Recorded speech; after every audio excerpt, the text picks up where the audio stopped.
Hello everyone, in this video I'm going to show a step-by-step tutorial on how to add a payment method on Temu account. So first we're going to go to the Temu app.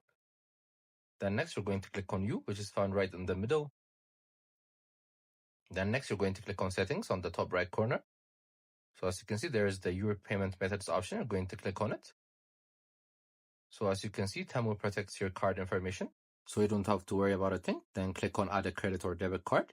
So here you're going to insert your card number, the expiration date, its CVV, as well as billing address. So as I told you, Temu protects your card information, so you have nothing to worry about. Then once you're done, you're going to click on Add Your Card. Then your card will be registered.